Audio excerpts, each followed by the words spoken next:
Heading towards burnt dust, Clint the Drifter felt the heavy tension in the air, different from Santa Rita del Oeste.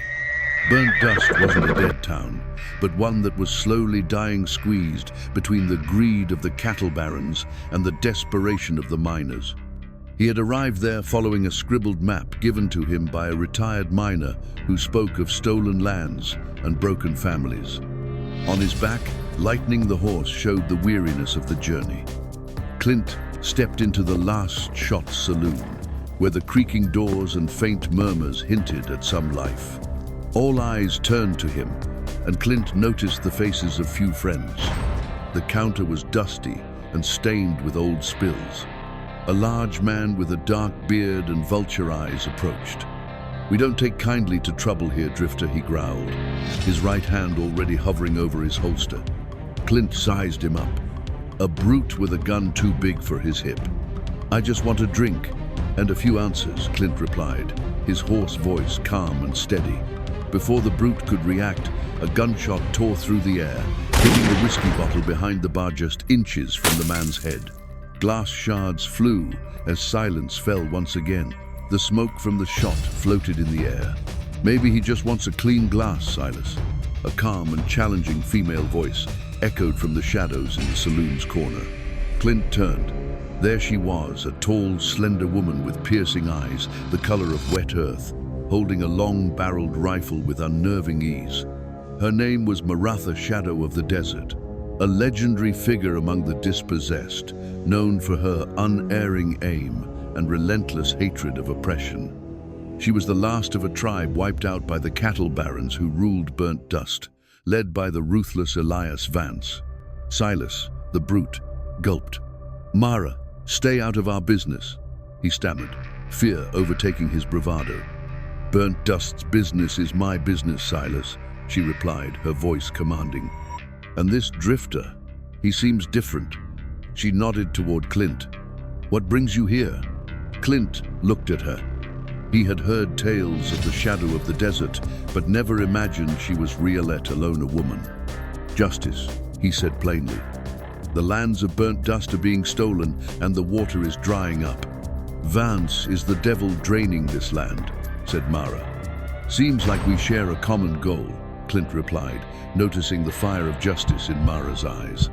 "Maybe," she said, "but justice in burnt dust takes more than a fast gun, Drifter. It takes patience and knowledge of the shadows."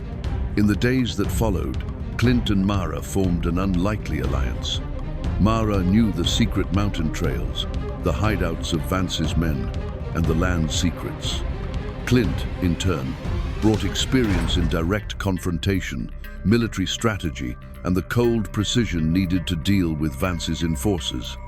Together, they were like sun and shadow complementing one another in the fight. Subscribe, hit the bell, and share.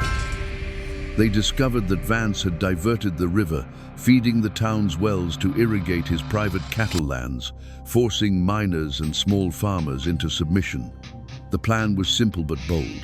Destroy the dam, diverting the water, and corner Vance in his own fortress, the Fury Ranchon, impenetrable stronghold on the plains. The action began at dusk. While Clint served as a distraction in the ranch, drawing the guards' attention, Mara, moving like a ghost, planted dynamite at the dam's base. The explosion echoed through the valley, a roar that shook the earth. The dam crumbled in a torrent of water and wood, setting the river free. At the same time, Clint hurled a lit torch into one of the ranch's hay stores, setting a fire that quickly spread. Chaos erupted. Vance's henchmen were split between fighting the fire and rushing to the destroyed dam. Vance, a burly man with a smug mustache and cruel eye, stormed out of his office and into the grand hall, his face twisted in fury, pistol in hand. "You'll pay for this, Drifter. Come and get me," he shouted. Clint, in one of the mansion's corridors, recognized the bluff in Vance's voice. He had already fled through a secret passage, escaping into the hillside tunnels. Mara, who knew Vance well, was ready and waiting.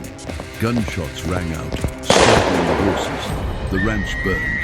All the diverted water was now returning to the rivers.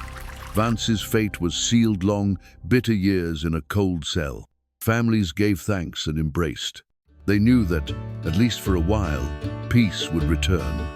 Clint, deeply satisfied with the justice served, understood that Mara was now Burnt Dust's true guardian.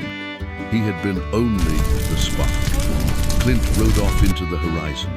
His brief alliance with Mara had proven that justice sometimes blooms from the most unexpected places. The next adventure awaited. Who knew what new alliance the desert had in store? Thanks for riding with us. Don't forget to like and hit the bell. Until the next adventure.